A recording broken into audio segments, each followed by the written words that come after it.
Alright, welcome back to Nick Lenz's Doctor Who Review, episode number 98. We are here reviewing the second ever Doctor Who story ever released, The Daleks, which was released on this DVD set.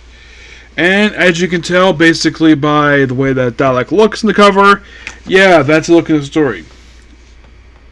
By the way, the Dalek story itself, not only is the debut of the Daleks, it is also the debut of the Thals, who, after the story, return in Planet of the Daleks.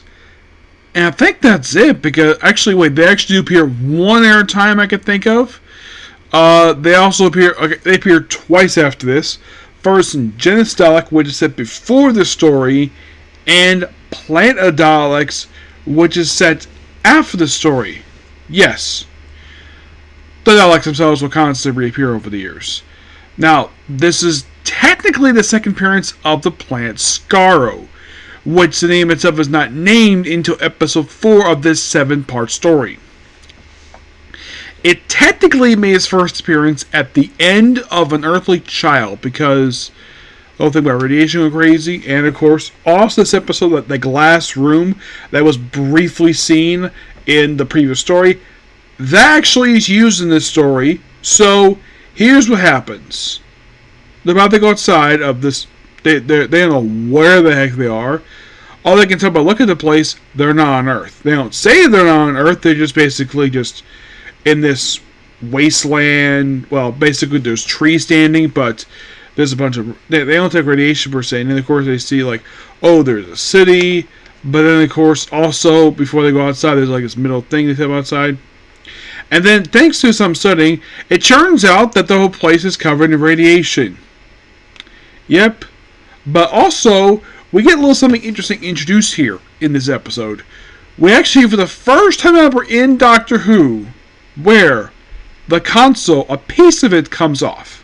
Well, a door that goes inside of the console because the Doctor is curious about the city. So he moves this little thing of mercury. He thinks going to come on loose. So he's curious. So the four of them proceed to go to the city.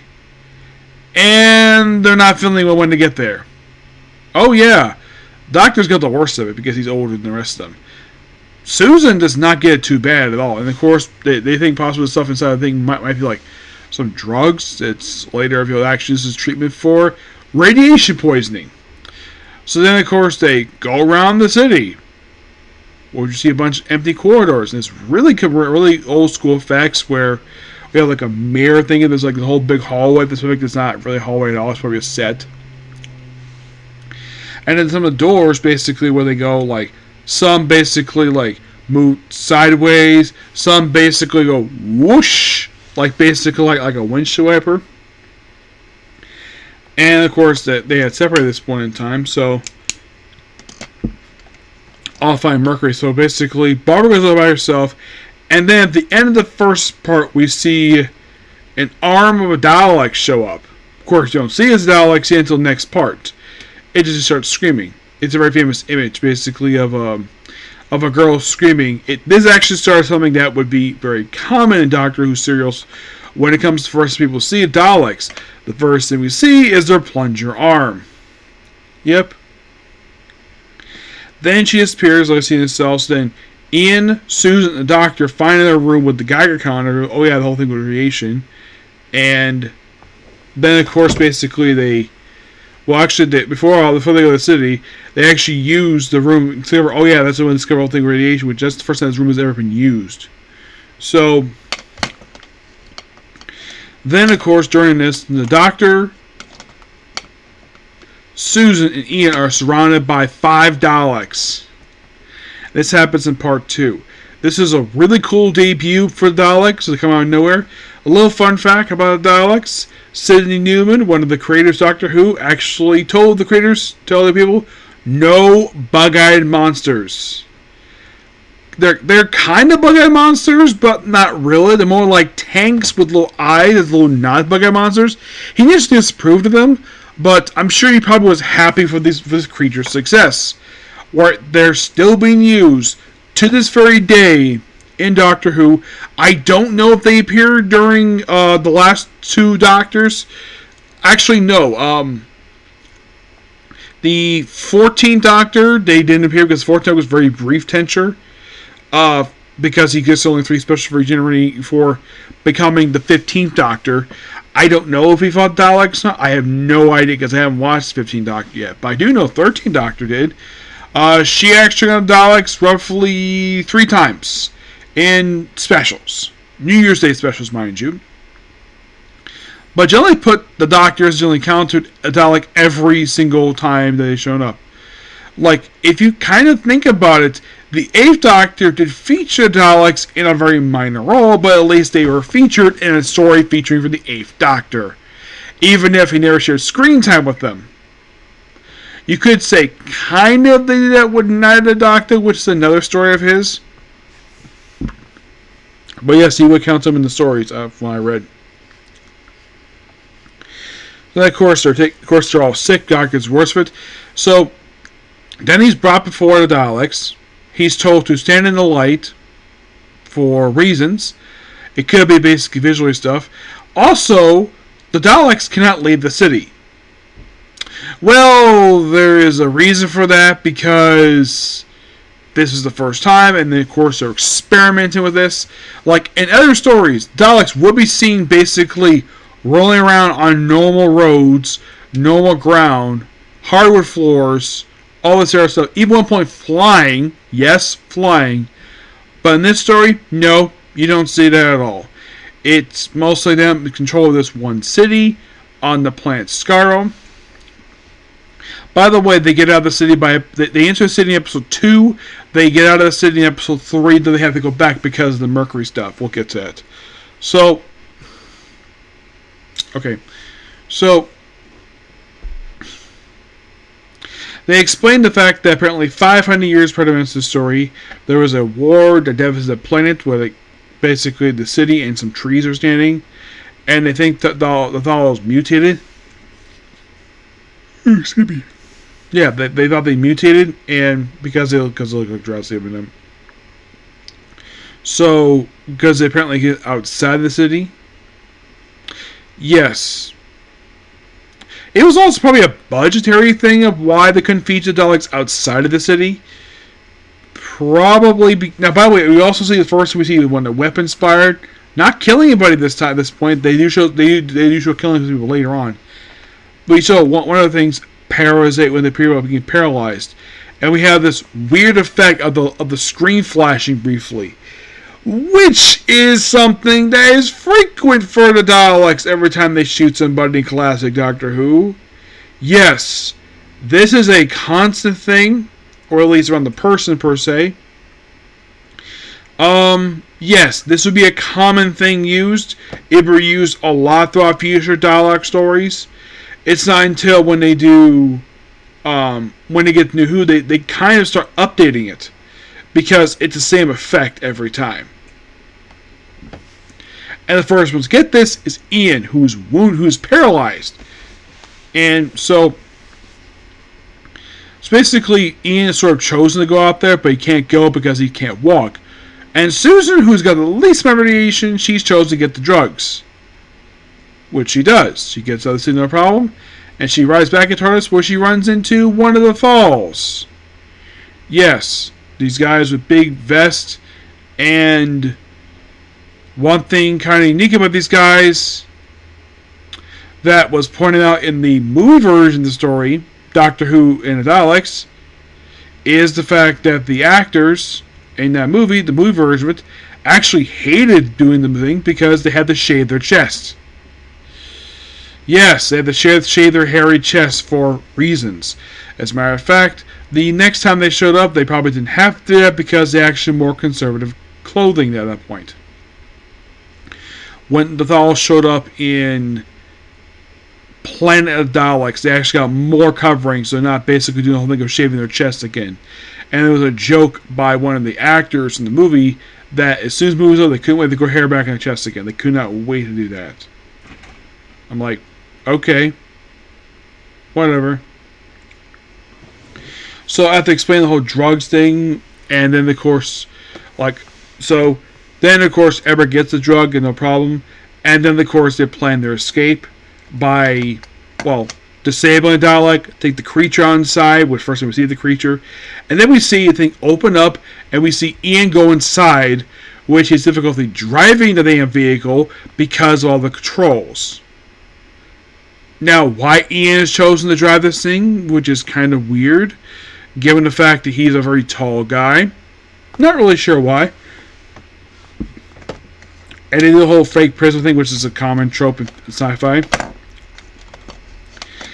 And then, of course, they disabled the Dalek in there. They go on a lift. They refer to it as a lift, basically an elevator. So, Ian is there stuck in a damn thing. Eventually, he's able to get out off-screen, mind you. Yes, off-screen. Which also, the actual Dalek shell itself explodes. So, first they have disabled they had to seal the door, and of course, they get in the elevator. He gets in there. The things when they go back, he's able to jump on their problem. And then, of course, they get to the top of the city, where, like, yeah, they'll go outside, look, they see the falls. And, of course, they can't go inside just yet.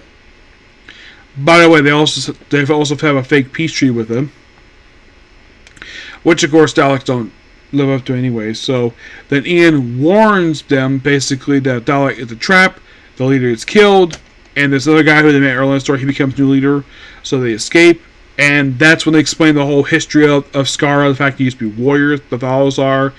And they discover, these are Dells, apparently original Daleks. Which actually, that will be retconned in Genesis Daleks. Yep. Yes, that will be retconned in the Genesis Daleks story.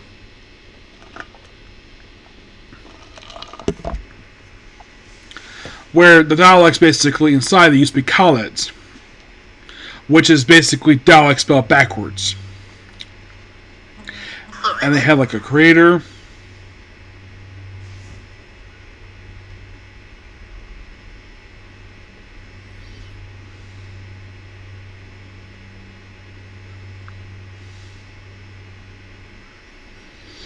Yeah. So, it takes a bit of effort. They eventually... And of course, the Daleks are running out of radiation, so they have a goofy thing way to get rid of the Daleks here. So that's unconvincing. Even Ian getting punched for attempting to, well, offer one of the women as, even though he wasn't really going to do anyways, to the Daleks. The Daleks agreed to help out, and of course they split into two teams, where I think it's like, of course they have to go back to the city because they took the Mercury thing from Ian. So they break the city and get rid of Daleks anyway. So they have two teams. One go from the mountains, the other come from the city walls. I believe the city walls are actually Ian. So we have the Doctor, Susan, Barbara. I think Barbara stays behind. Eventually they break the city. Some Daleks are killed when they storm the city over the course of the next few episodes. Eventually they recovered what they became for. Daleks are disabled.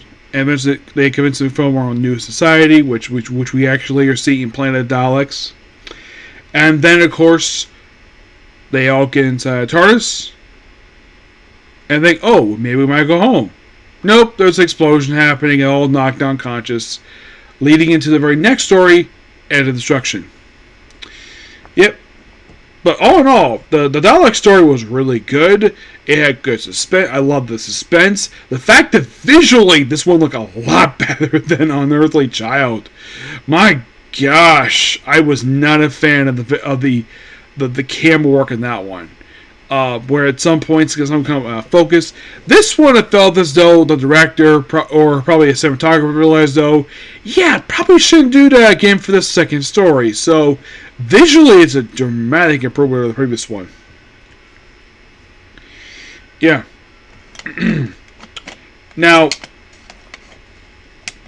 the guy who directed Unearthly Child, he will come back for a future story, but not this one. No.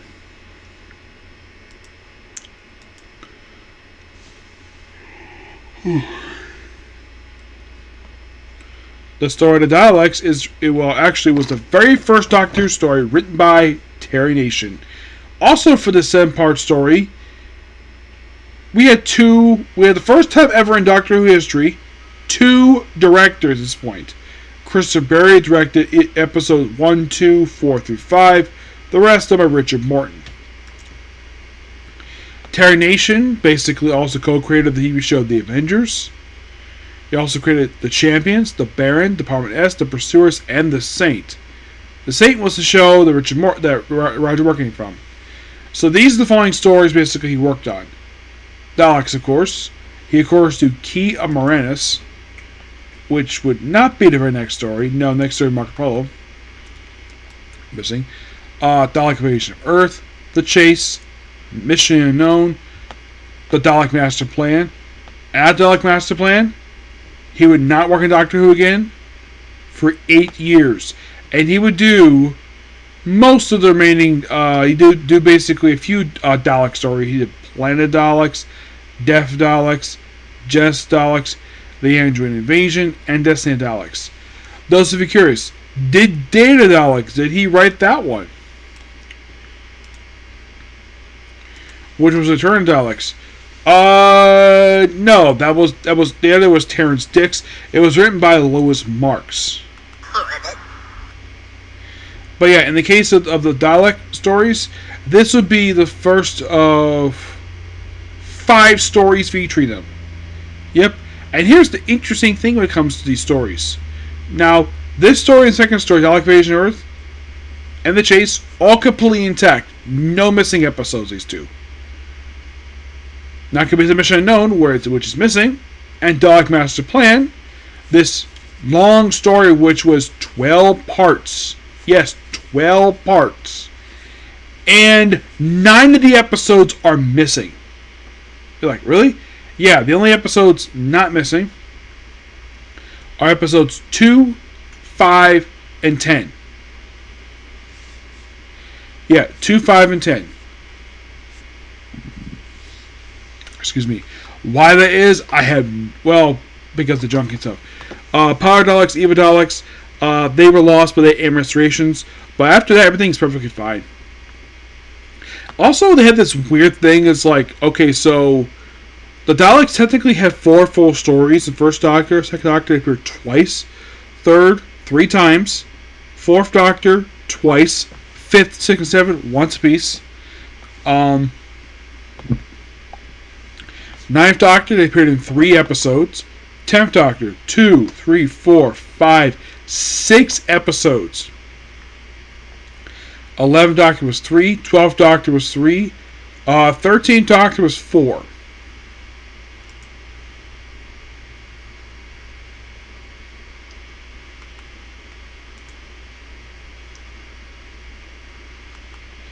And they apparently have not encountered the 15th Doctor yet.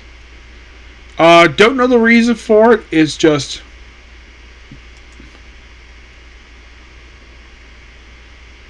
there was a charity special that they actually did a couple years ago. But that's probably the most recent thing involving Daleks, was a charity special, which I probably will watch that and maybe review at some point. But it is interesting, though, they have not encountered 15th Doctor yet.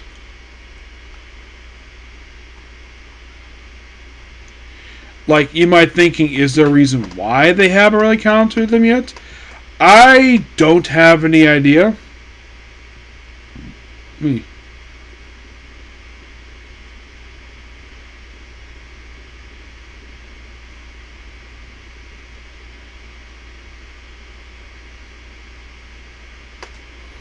Yes.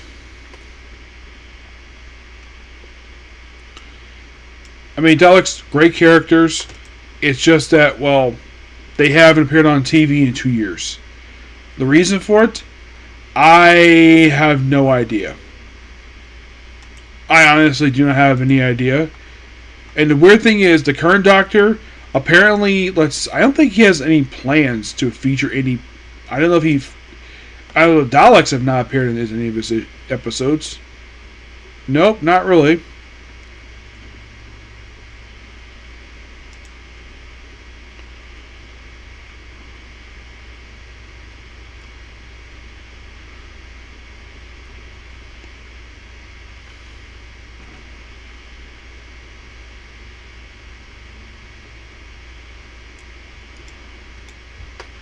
Now, like I said, I have not watched the most recent Doctor Who stuff, so I don't know if, in fact, they're going to feature them per se.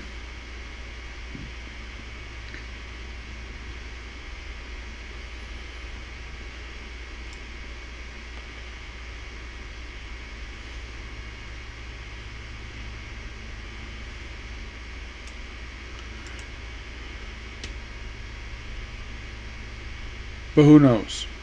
Yep. So yeah, that's a particular view. Please be sure to like, comment, subscribe, turn notifications. Next up, case closed. Okay, next video. Bye.